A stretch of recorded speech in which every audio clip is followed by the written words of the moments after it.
আসসালামু আলাইকুম ওয়া রাহমাতুল্লাহি ওয়া বারাকাতুহু। আলহামদুলিল্লাহ ওয়াসসালাতু ওয়াসসালামু আলা রাসূলিল্লাহ ওয়া বা'দ। সুপ্রিয় দর্শক শ্রোতা, রহমত, মাগফিরাত ও নাজাতের বার্তা নিয়ে এলো মাহে রমাদান। আল্লাহ তাআলা এই মাসের মধ্যে অফুরন্ত নিয়ামত ও কল্যাণ নিহিত রেখেছেন। এটা শুধুমাত্র আপনার আমার উপর ফরজ বিষয়টি এমন নয়, বরং আমাদের পূর্ববর্তী যারা ছিলেন তাদের উপরও আল্লাহ রমাদানের এই সিয়ামকে ফরজ করে দিয়েছিলেন। 2 নম্বর সূরা আল বাকারা 183 নম্বর আয়াতে আল্লাহ তা উল্লেখ করে দিয়েছেন। এছাড়া রাসূলুল্লাহ সাল্লাল্লাহু আলাইহি ওয়াসাল্লাম বলেছেন যে আল্লাহ বলেছেন, আস-সাওমুলি ওয়া আনা আজজি বিহি, সিয়াম আমার জন্য, এর প্রতিদান প্রতিফল আমি দেব। কি দেব, কত দেব সেটা আমি নিজেই জানি। সহিহ বুখারী 1904 নম্বর হাদিসে আল্লাহ তা উল্লেখ করে দিয়েছেন। রমাদানের প্রকৃত রহমত মাগফিরাত যদি আমরা পেতে চাই, তাহলে আমাদেরকে কিছু কাজ করতে হবে এবং কিছু কাজ ছাড়তে হবে। অর্থাৎ করণীয় যেই বিষয়গুলো রয়েছে সেই বিষয়গুলো আমরা যথাযথভাবে পালন করতে হবে এবং বর্জনীয় বিষয়গুলো আমরা যথাযথভাবে বর্জন করতে হবে। আজ আমি সংক্ষেপে রমাদানে করণীয় বিষয় সম্পর্কে আলোচনা করব। ওমা তাওফিকি ইল্লা বিল্লাহ। করণীয় বিষয়গুলো আবার দুই ভাগে বিভক্ত। একটি হচ্ছে আত্মিক কার্যাবলী, আরেকটা হচ্ছে বাহ্যিক কার্যাবলী। আত্মিক কার্যাবলী আবার আমরা দুই ভাগে বিভক্ত করতে পারি। একটি হচ্ছে আত্মশুদ্ধি অর্জনের চেষ্টা বা আত্মশুদ্ধি অর্জন করা। 2 হচ্ছে আল্লাহর সন্তুষ্টি লাভের কাজ করা। আত্মশুদ্ধি অর্জনের বিষয়ে আল্লাহ তাআলা কোরআনুল কারীমে বলেন, আউযু বিল্লাহি মিনাশ শাইতানির রাজীম, বিসমিল্লাহির রহমানির রহিম, ইয়া আইয়ুহাল্লাযীনা আমানু কুতিবা আলাইকুমুস সিয়ামু কামা কুতিবা আলাল্লাযীনা মিন ক্বাবলিকুম লাআল্লাকুম তাত্তাকুন। ওহে তোমরা যারা বিশ্বাস স্থাপন করেছো, তোমাদের উপর সিয়ামকে ফরজ করা হয়েছে যেমনিভাবে ফরজ করা হয়েছিল তোমাদের পূর্ববর্তীদের উপর, যাতে তোমরা তাকওয়াবান হতে পারো, পরেজগার হতে পারো, আল্লাহ ভীরু হতে পারো। সূরা আল বাকারা 2 নম্বর সূরা 183 নম্বর আয়াত। 2 নম্বর হচ্ছে আল্লাহর সন্তুষ্টি লাভের চেষ্টা করা বা আল্লাহর সন্তুষ্টি লাভের কাজ করা। এই ব্যাপারে রাসূলুল্লাহ সাল্লাল্লাহু আলাইহি ওয়াসাল্লাম বলেন, মান সামা ইয়াওমান ফি সাবিলিল্লাহি বা'আদাল্লাহু মিনহু জাহান্নামা মাসিরাতা মিয়াতা আমিন। অর্থাৎ যে আল্লাহকে সন্তুষ্ট করার জন্য একদিন সিয়াম পালন করবে, আল্লাহ জাহান্নামকে তার নিকট থেকে 100 বছরের পথ দূরে সরিয়ে দিবেন। সহিহা 2267 নম্বর হাদিস, হাদিসটি সহিহ।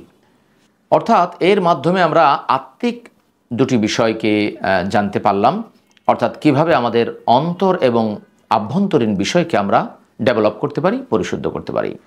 এবার আসুন বাহ্যিক যে বিষয়গুলো রয়েছে সেই বিষয়গুলো নিয়ে একটু আলোচনা করি। বাহ্যিক বিষয়ের প্রথমটি হচ্ছে নফল সালাত আদায় করা, অর্থাৎ বেশি বেশি করে আমরা নফল সালাত আদায় করতে পারি। এই ব্যাপারে আল্লাহ তাআলা কোরআনুল কারীমে বলেন, ফামান তাতাওয়া খায়রান ফাহুয়া খায়রুল্লাহ। যে ব্যক্তি স্বেচ্ছায় ভালো কাজ করে এটা তার জন্য কল্যাণকর। সূরা আল বাকারা 2 নম্বর সূরা 184 নম্বর আয়াত।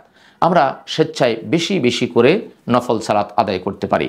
যেমন রাসূলুল্লাহ সাল্লাল্লাহু আলাইহি ওয়াসাল্লাম বলেন, মান কামা রমাদানা ঈমানান ওয়া ইহতিসাবান গুফিরা লাহু মা তাকাদ্দামা মিন যামবি।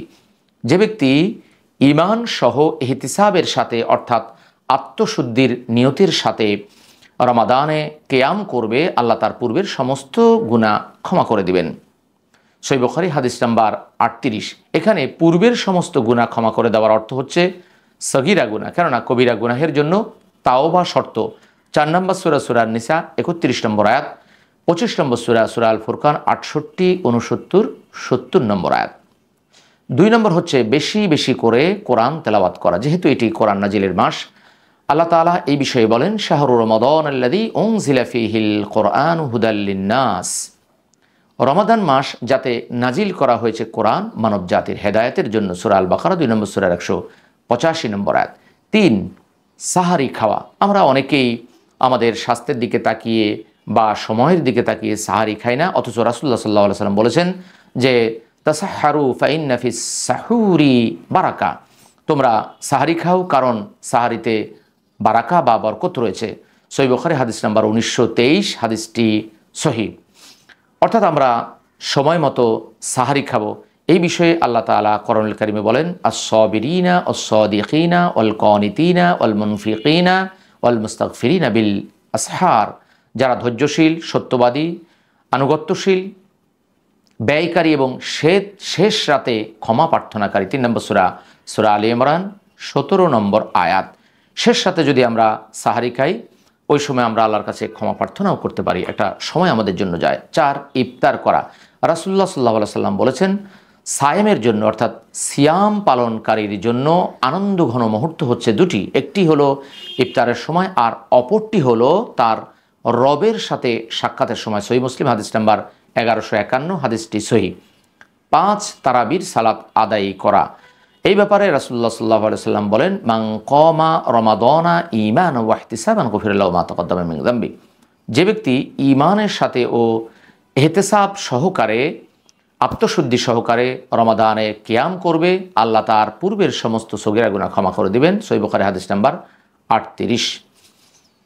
এছাড়া অন্য জায়গায় রয়েছে, মান কামা লাইলাতুল কদরি ঈমানান ওয়া ইহতিসাবান গুফিরা লাহু মা তাকাদ্দামা মিন যামবি। যে ব্যক্তি লাইলাতুল কদরে ঈমান ও ইহতিসাবের সাথে দণ্ডায়মান হবে, আল্লাহ তার পূর্বের সমস্ত সগীরা গুনাহ ক্ষমা করে দিবেন। সহিহ বুখারী হাদিস নাম্বার 1901। এ থেকে বোঝা যায় যে রমাদান মাসে বেশি বেশি করে আমাদেরকে তারাবি আদায় করতে হবে। 6, বেশি বেশি করে দান করা। রাসূলুল্লাহ সাল্লাল্লাহু আলাইহি সাল্লাম এই মাসে তিনি মুক্ত বাতাসের মতো, রিহুল মিস্ক, মুক্ত বাতাসের মতো তিনি দানশীল হয়ে যেতেন। বুখারী 1902 নম্বর হাদিস, হাদিসটি সহিহ। 7, অশ্লীল ভাষা ও মিথ্যাচার হতে দূরে থাকা।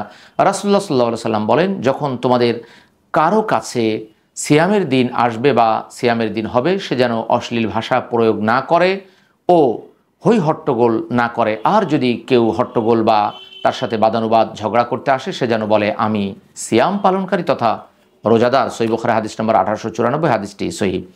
অপর বর্ণনায় আল্লাহ রাসূল সাল্লাল্লাহু আলাইহি সাল্লাম বলেন, মাল্লাম ইয়াদা কাওলা যুরি ওয়ালা আমালা বিহি ফালাইসা লিল্লাহি হাজাতুন ফি আন ইয়াদা তাআমাহু ওয়া শারাবাহু।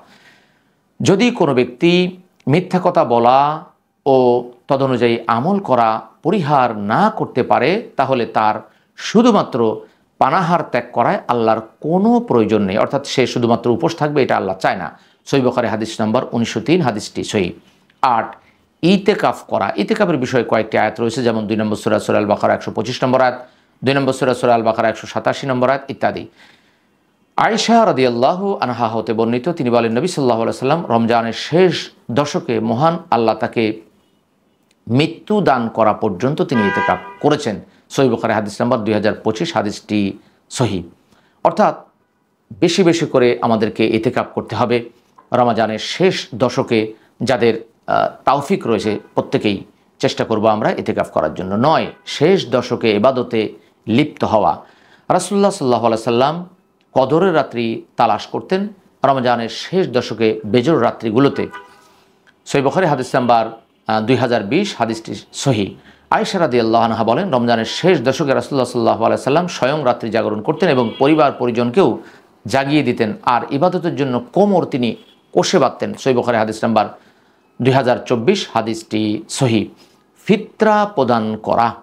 এই ব্যাপারে আল্লাহ তাআলা কোরআনুল কারিমে 2 নম্বর সূরা আল বাকারা 186-87 আয়াতের দিকে বর্ণনা করেছেন। এছাড়া রাসূলুল্লাহ সাল্লাল্লাহু আলাইহি সাল্লাম তিনি এই উম্মতের জন্য ফিতরাকে ফরজ করে দিয়েছেন। সহিহ বুখারী, সহিহ মুসলিম, মিশকাত হাদিস নম্বর 1815, হাদিসটি সহিহ। অর্থাৎ আপনি যদি এই করণীয় কাজগুলো করতে পারি, তাহলে অবশ্যই রমাদানের রহমত, মাগফিরাত, বারাকা এর কল্যাণগুলো আমরা হাসিল করতে পারবো। আল্লাহ তাআলা আপনাকে আমাকে এই করণীয় কাজগুলো বেশি বেশি করে সুচারুভাবে, সুন্দর, সাবলীল, স্বচ্ছ, পরিপাটিভাবে আদায়ের তৌফিক দান করুক। আমিন।